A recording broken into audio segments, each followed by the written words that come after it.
Hey guys, Mike here, the Detroit Borg, with a look at the new Nexus 5. So I have both colors here, white and black, and there are some design differences we're going to take a look at in this video. This is also launching with KitKat, or Android 4.4, which is the latest version of the software, so we're going to take a look at some of those features in here as well. Now this lists for $349 at 16 gigs or $399 for 32 gigs, so only $50 more gets you twice the storage, so I definitely recommend that.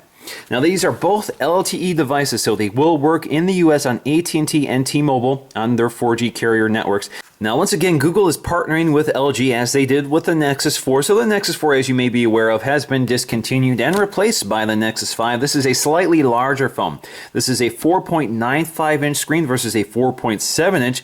And this is a full 1080p LCD IPS display with a pixel density of 445 pixels per inch. To give you some perspective, the iPhone 5S has a pixel density of 326. So this is a pretty rich display. So let's go ahead and crack into these things and take a look. So we're going to start off with the black model. So we have a little sleeve we can push through here. So this is pretty familiar Nexus packaging. You can see on the back it has Bluetooth capabilities. We're going to talk about specs as well, so you can see some of our information along the side with lots of tabs here to cut. So let's go ahead and do that. Now this is powered by a Snapdragon quad-core 800 processor, just like the LG G2 and a lot of other high-end smartphones right now. This also has 2 gigs of RAM and the Adreno 330 GPU, or the graphics processor. So let's go and take a look on the inside, and there we go. Our Nexus 5 sitting right there. And incidentally here, you can see our Google branding on the box. Looks like we got a little dust here, so let me wipe that off here. All right, so we can tip this over. There is our Nexus 5. You can see that's that matte plastic, which kind of has a nice unibody design here. From edge to edge is the same material, which I actually really like. All right, let's take a look at the contents of the packaging before we look at the phone. So we have a little tray here. Looks like there's nothing in it. We have a little door. And underneath we'll find some literature. Actually, there is our SIM ejection tool, which is a little different. So let me pull that out to take a look at it. There you go. Now we have several pamphlets here in different languages outlining some of the features here, including NFC technology, and this does have wireless charging built in. So you can buy a Qi charger for this. In fact, Google sells one, but it's not available at the time of filming. I'll buy that and review it later, but this will work with any wireless Qi charger. We have our safety and warranty information, again, in different languages. All right, on the inside we have our wall adapter here. So there we go, our glossy LG branded wall adapter, single USB port. We also have our USB, micro USB charging cable. And there we go, it's pretty much a standard micro USB charging cable, no LG branding. All right, so let's get back to our phone here. And we do have a sticker with our IMEI information, as well as a sticker covering our camera lens. The only piece of plastic otherwise is on the front, covering the front of the display. So let's go ahead and peel this off. There you go, and we also have a little tab up here. Now we have a little pull tab up here to lift up. And there is our phone. So let's go ahead and unbox the white one and take a look at the design differences. Now if you look at the packaging of the white one, you can see it's slightly different here just to indicate the white back panel. So let's go ahead, slide this out, push it through, it slides right out. Of course you have your Google branding and our tabs to cut, so let's get that out of the way. Alright, so just lift the lid. There is our Nexus 5 in white, but it doesn't look very white right now, and that's because the white is on the back. We do have a white earpiece, and we'll take a look at that when we take a closer look at the differences, but as you can see we have a black earpiece versus that white earpiece. Just tip this over to reveal it. So there we have our white back panel, and as you can see we have plastic surrounding the bezel this time. So we have a glossy bezel versus that sort of unibody matte finish. So let's just peel this off. Now as you can see, each strip has its own tab to pull off.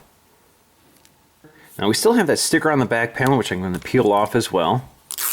And we have the sticker around the camera lens. Of course we have the plastic over the front. Now if you look at the accessories for the white model, there is no differences here. So we have the same literature, we have the same micro USB cable, and the same USB wall adapter. Now when you look at the display, there really is only one thing that separates the two in terms of their design. So we have a white earpiece on the white model, that black earpiece on the black model. Now when you turn it around, you have your black back panel, which is sort of a rubbery texture material with that Nexus logo carved and that landscape orientation. The white panel is also a matte texture, but it's much smoother. It's not a rubbery texture.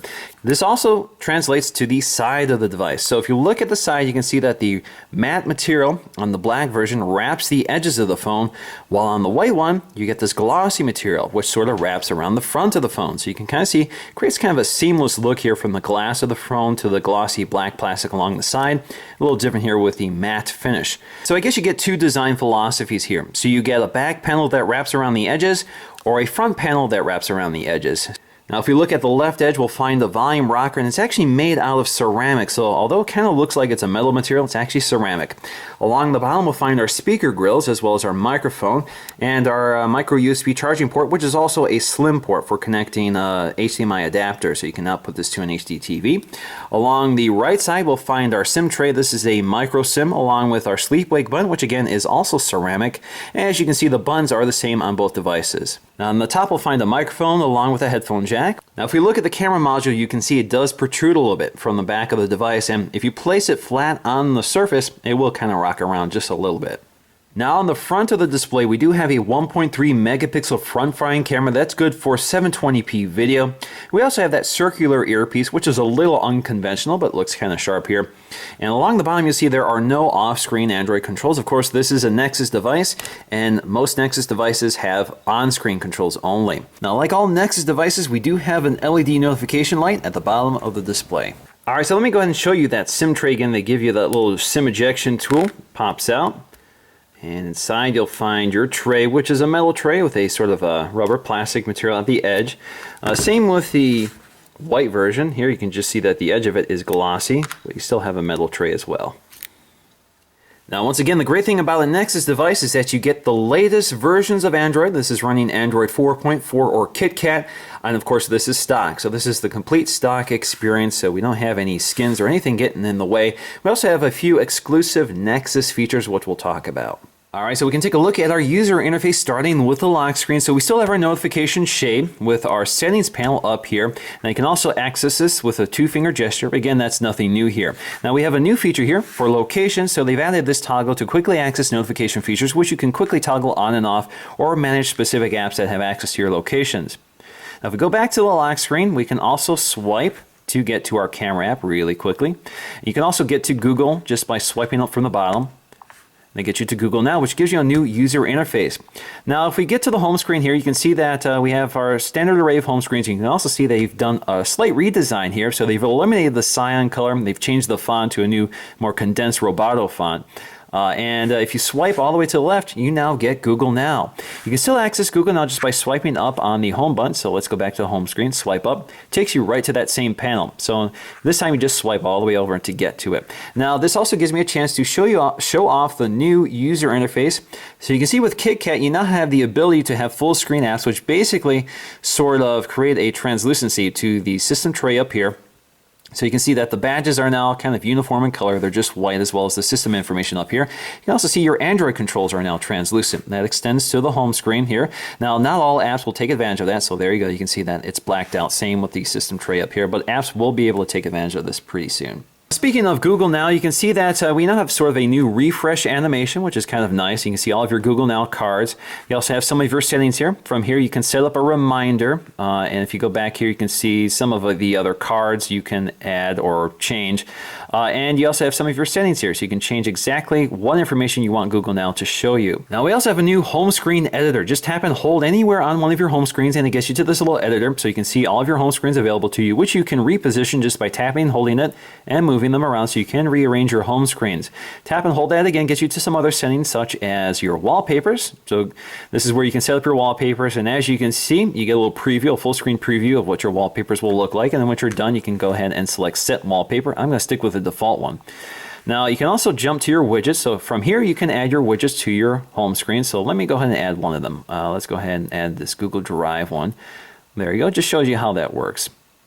We also have quick access to our Google Now settings. So you can toggle on Google Now, so you can turn it off if you prefer. You also have phone search, voice search, account and privacy information, notifications, as well as help and feedback.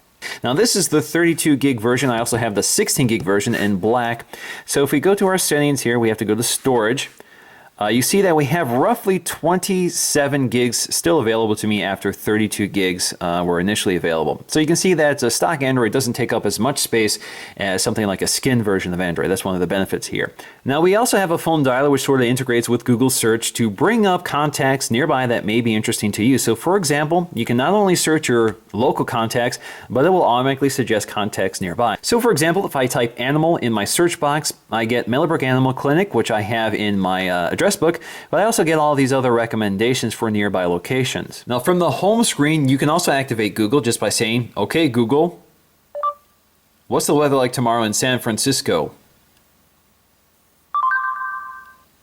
Tomorrow's forecast for San Francisco is 73 degrees and partly cloudy. "Okay, Google, how tall is the Empire State Building?" The Empire State Building is 1,454 feet tall. Now, unlike the Motorola phones like the Moto X, you can't do this from the lock screen. So you can't say, "Okay, Google," and wake it up. You also can't do it when you're inside an app. So for example, if you're in the browser, "Okay, Google," nothing happens. "Okay, Google, set an appointment for 3 p.m.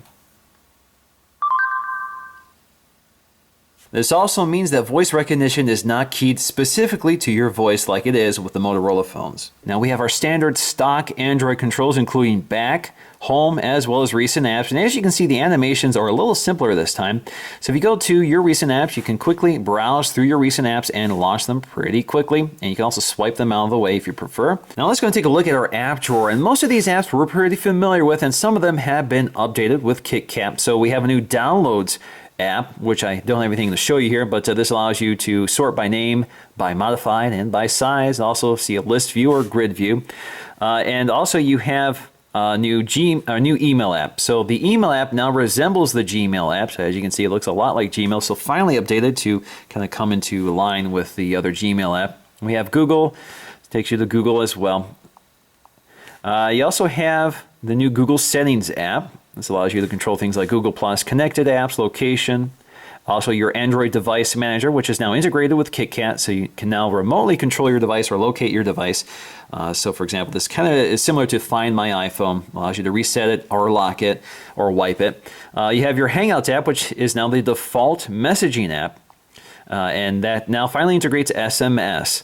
And we also have Keep, Google Keep, which we're familiar with. It's basically a reminder app. This also integrates with Google Now, so your reminders will appear under Google Now. We also have the Maps app, which is unchanged, News and Weather. Again, pretty familiar here. And we also have our contacts.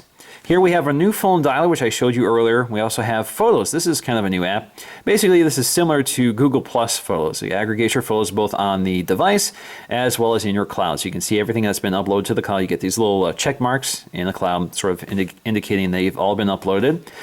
We also have Playbooks, Play Games, Play Magazines, Play Movies, Play Music, and the Play Store. We also have Quick Office, which is now included. This used to be a separate download. Basically, this allows you to create and edit documents that are compatible with Word, Excel, and PowerPoint. You also have Settings, we're pretty familiar with. They have redesigned the icon, and we have the new Google Wallet app, which works with a new feature built in here, which is called Tap and Pay. So if we go to Settings right here, you should see it here as another Settings, Tap and Pay. This allows you to connect your NFC device to Google Wallet. It allows you to use that as your account for payment transactions. Now, if you're playing music and go to your lock screen, you now have full media controls here. So if you tap and hold one of them, you can get to your scrubber here, which allows you to scrub through your track. You can also advance to the next track, previous track, pause it. And you also get full screen album art.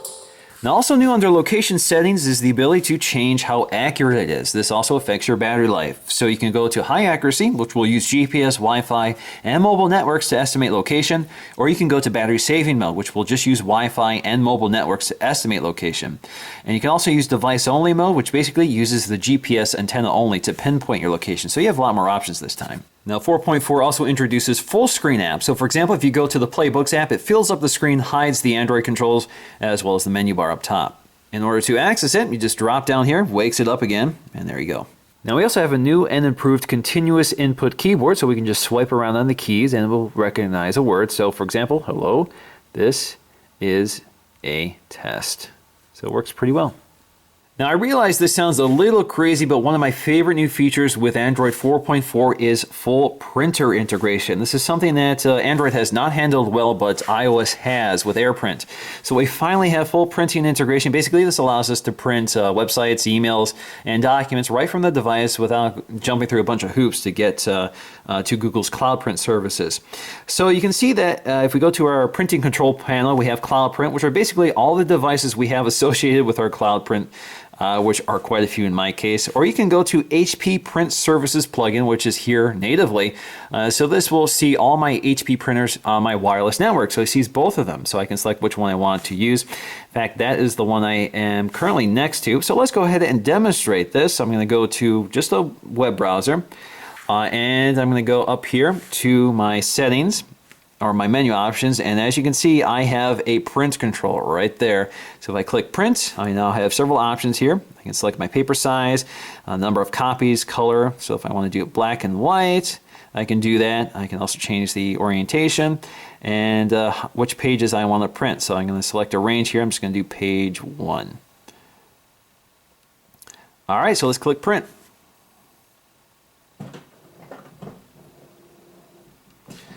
So if you can hear my printer in the background, it's printing right away. It was basically instantaneous. So there we go. We have a dead tree version of the version. As you can see, it's in black and white, so it looks a little funky.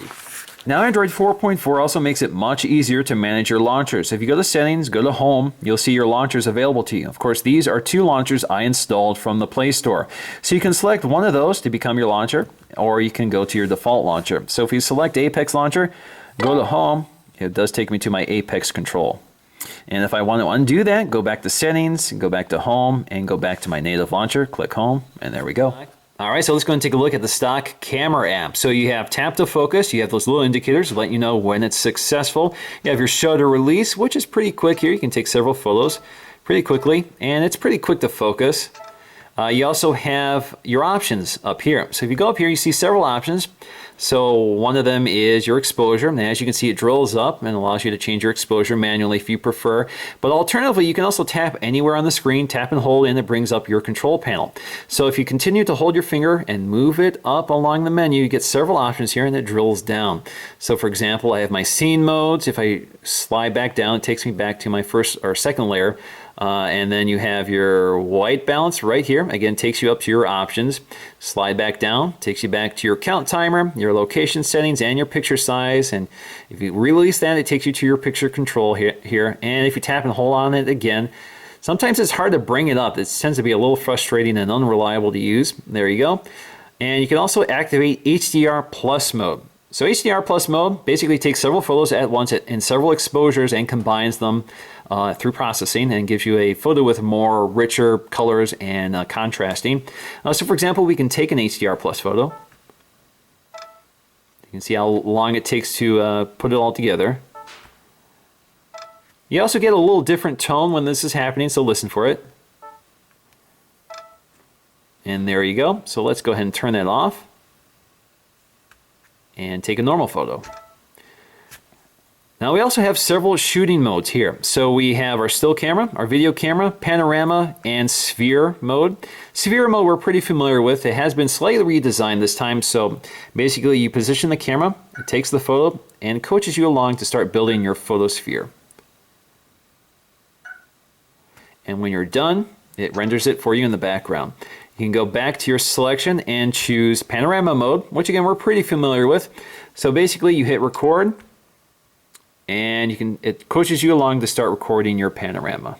Now taking a look at the video mode, we do not have tap to focus. This is autofocus only, and it works pretty well. In fact, you'll see it in the end of my video when I do a demo of the camera performance. You can see all the autofocusing is done automatically. It tends to be a little slow, but it's pretty smooth.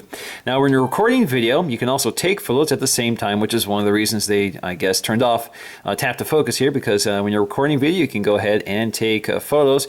As you can see, it mutes the shutter release effect so it doesn't interrupt your audio. Now we also have our options up here, so you can switch to the front firing camera. You can also enable torch mode, so you can turn on your flash. That's one way of getting to it. You can also change your white balance. And those are the few options you have. There's also one more here for your size. So if you go up to settings, well, you can turn off time lapse or turn on time lapse and change your video quality from 480p all the way up to 1080p. And you can also enable GPS location. So if you don't want this enabled, you can turn that off. It is on by default. Now, as usual, there is a little Easter egg hidden under settings. So if we go to settings, go to about phone. If we go to our Android version 4.4, just keep tapping it. Get you to this little Easter egg and keep tapping it and you get to Android and that sort of KitKat branding theme. Now getting back to this display, again, full 1080p resolution with 435 pixels per inch. That makes text really pin sharp, even smaller than you can possibly see from a normal reading distance.